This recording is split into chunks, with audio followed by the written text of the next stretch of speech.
Mr. Park is the coldest man in Seoul. He runs a massive empire and never smiles.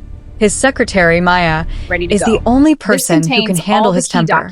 She is a black woman from Chicago who moved to Korea for a fresh start. For 3 years, she has been his right hand, never missing a beat. But lately, Maya has been leaving work exactly at 5 p.m., which she never does. Mr. Park is suspicious and thinks she is selling his company's secrets to his rivals. One Tuesday, he decides to follow her in his black SUV with the lights off. He follows her into a part of the city he has never visited. It's a neighborhood filled with old buildings and narrow streets. Maya walks quickly, looking over her shoulder twice. Mr. Park feels a pang of jealousy, wondering if she is meeting a secret lover. He hides behind a brick wall as she enters a small, rundown community center.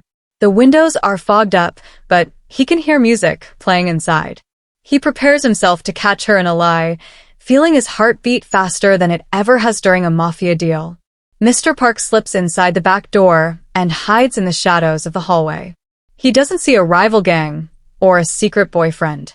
Instead, he sees Maya standing on a small stage in front of 20 elderly Korean orphans. These are people the government forgot about decades ago. Maya is speaking to them in perfect, fluent Korean, better than some locals. She isn't just talking, she is laughing with them. Mr. Park freezes. He has never seen her laugh like that in the office. He watches as Maya begins to hand out bags of high-quality medicine and warm food. Mr. Park realizes she has been spending her entire salary on these people. She isn't a spy, she is a saint. He looks at the medicine bottles and recognizes the labels. They are the expensive brands only his company produces. She must be working overtime at a second job just to afford them. Mr. Park feels a sharp pain in his chest. He realizes he has treated her like a machine for years, while she has been a hero in secret. Suddenly, a group of local thugs enters the community center. They are not part of Mr. Park's organization. They are low-level street criminals. They demand protection money from the old people. Maya stands in front of the orphans, her arms spread wide. She tells the thugs to leave. They laugh, and one of them raises a hand to strike her. Mr. Park's blood boils. He is a man of violence, and for the first time, he wants to use that violence to protect something pure. Before the thug can touch her, Mr. Park steps out of the shadows. The room goes silent. The thugs recognize his face immediately. He is the man who owns the city. They drop their weapons and tremble. Mr. Park doesn't say a word. He just stares at them until they run out the door in terror. Maya turns around and gasps. Her eyes fill with tears because her secret is out. She thinks she is fired for being unprofessional or distracted. Mr. Park walks up to her on the stage. The elderly people watch in silence. He looks at the thin, cheap coat she is wearing and then at the expensive medicine on the table. He realizes she hasn't bought herself anything new in years. Instead of yelling, he takes off his $10,000 wool coat and wraps it around her shoulders. "You're late for your shift," he whispers. "But from now on, I am the one who pays for all of this." This is the moment their world changes forever. The next morning at the office, the atmosphere is different. Mr. Park has ordered a new desk for Maya, placed right inside his private office instead of the hallway. He watches her work, realizing he knows nothing about her life. He finds out she lives in a tiny studio apartment with no heater. He sends a crew to renovate her entire building while she is at work. Maya is confused by his sudden kindness, but she remains professional. She doesn't want his pity. She wants his respect. A rival boss named Kim notices Mr. Park's change in behavior. Kim thinks Mr. Park has gone soft because of a woman. He decides to test Mr. Park by targeting the community center. One night, the center is set on fire. Maya is devastated. She stands in the rain, watching the only place she felt at home burn to the ground. Mr. Park arrives and sees her crying. He doesn't comfort her with words. He picks up his phone and gives an order. "Build it back. Make it a palace. And find who did this." Mr. Park goes on a warpath. He spends the next week hunting down the people who hurt Maya's community. He is brutal and efficient. However, Maya begs him to stop the violence. She tells him that if he kills for her, she can't look him in the eye anymore. This creates a massive conflict for Mr. Park. To be a mafia boss, he must be feared. To be the man Maya deserves, he must be merciful. He chooses a middle ground. He ruins his rivals financially instead of taking their lives. Maya begins to see the man behind the monster. She sees him sitting on the floor of the temporary shelter, trying to learn the names of the orphans. He is awkward and stiff, but he is trying. One evening, she brings him a plate of homemade food from her childhood in Chicago. It's the first time he's eaten something that wasn't prepared by a professional chef. He realizes that all his money couldn't buy the feeling of a home. He starts to fall in love, not just with her beauty, but with her soul. But danger is closer than they think. Mr. Park's own board of directors thinks he is losing his mind. They see Maya as a distraction and a foreigner who doesn't belong in their world. They hold a secret meeting to vote him out of the company. Mr. Park finds out and walks into the meeting with Maya by his side. He tells them that she is now the chief operating officer. The directors are outraged, but Mr. Park doesn't care. He is building a new empire, and she is the foundation. Maya is overwhelmed by her new power.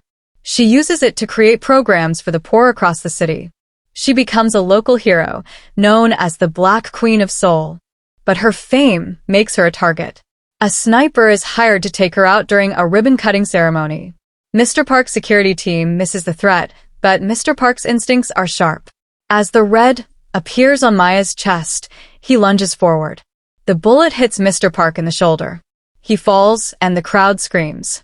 Maya catches him, her hands covered in his blood. In that moment, she realizes she loves him too. She doesn't see a mafia boss. She sees a man who took a bullet for her. As the ambulance arrives, Mr. Park grabs her hand and tells her not to stop the ceremony. He wants the world to see that they cannot be broken.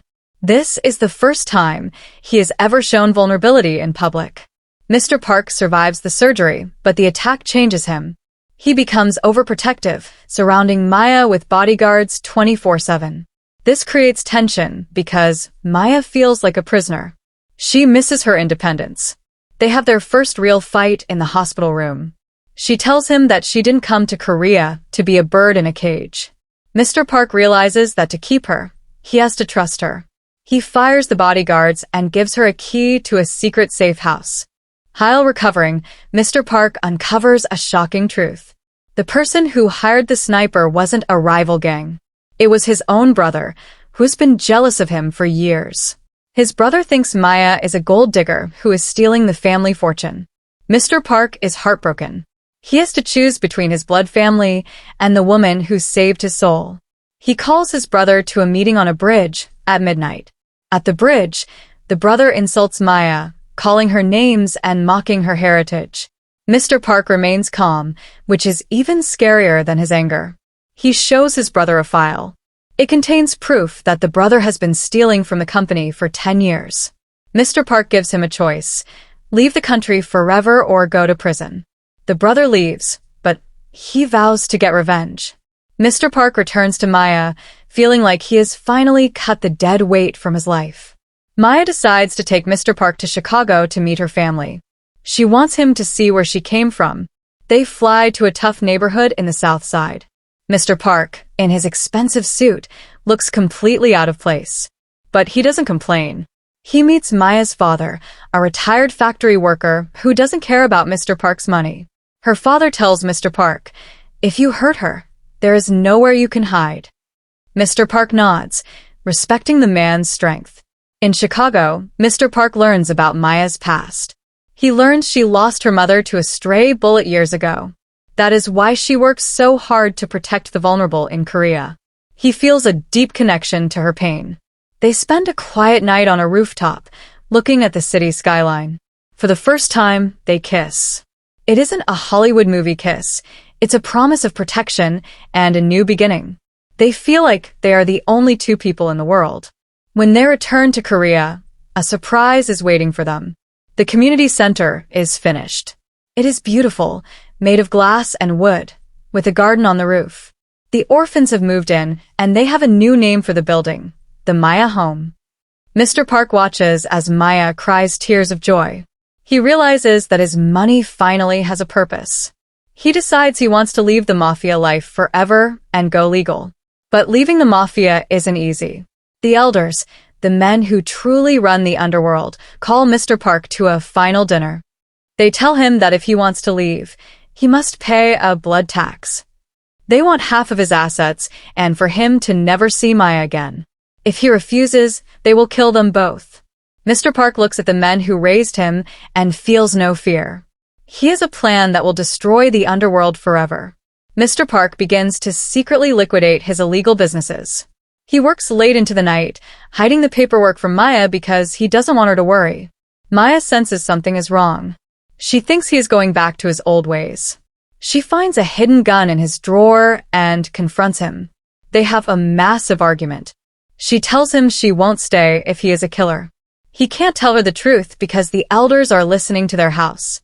The elders send a test to see if Mr. Park is still loyal. They order him to burn down a rival's warehouse. Mr. Park knows if he doesn't do it, they will kill Maya. If he does it, he loses Maya's heart. He decides to fake the fire. He uses his resources to move the rival's workers out safely and then blows up an empty building. The elders are satisfied for now, but Maya sees the news on TV. She packs her bags and leaves, thinking he has betrayed everything they built. Mr. Park is devastated, but he can't go after her yet. He has to finish his plan. He gathers all the evidence of the elders' crimes, decades of corruption, murder, and bribery. He prepares to hand it over to the Supreme Prosecutor of Korea. He knows this is a suicide mission. Once the elders are arrested, their men will come for him. He writes a long letter to Maya, explaining everything, and hides it in a place only she would find. Maya is staying at a small hotel, planning her flight back to America. She is heartbroken. While packing, she finds a small tracking device in her shoe, placed there by the elders, not Mr. Park. She realizes she is being hunted. Suddenly, black cars surround the hotel. The elders' men are here to kidnap her to use as leverage against Mr. Park. She manages to escape through the kitchen, using the street skills she learned in Chicago. She realizes Mr. Park was trying to protect her all along. She rushes back to his office, but he has already gone to the meeting with the elders. She finds the letter he left for her. In it, he tells her that he loved her from the moment she corrected his grammar in their first meeting. He tells her that he is willing to die so she can live in a city that is finally clean. Maya knows she has to save him. Maya calls the only person who can help, the Supreme Prosecutor. She tells him she has the key to the evidence Mr. Park left behind. She makes a deal, full immunity for Mr. Park in exchange for the heads of every mafia family in the country. The prosecutor agrees. They race to the location of the final dinner, with a fleet of police cars following them. The tension is at an all-time high as the sun begins to set over Seoul. At the dinner, the elders realize Mr. Park has betrayed them. They pull out their weapons. Mr. Park stands alone in the middle of a circle of killers. He looks at his watch, waiting for the police. Just as the lead elder pulls the trigger, the doors burst open. It's not just the police, it's Maya. She is holding a tablet, showing the elders that their bank accounts have just been frozen and their crimes are being broadcast live on the national news. The elders are arrested in the biggest sting operation in Korean history. The underworld is decapitated in a single night. Mr. Park is taken into custody for questioning, but because of Maya's deal, he is released 48 hours later. He walks out of the police station to find a sea of reporters. He ignores them all and walks straight to Maya, who is waiting by his car. They don't say a word. They just hold each other as the cameras flash.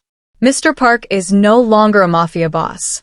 He is now a philanthropist and the head of a legal tech conglomerate. He spends his days focused on the Maya home and other charities. However, the transition isn't easy. Many people in the city still fear him.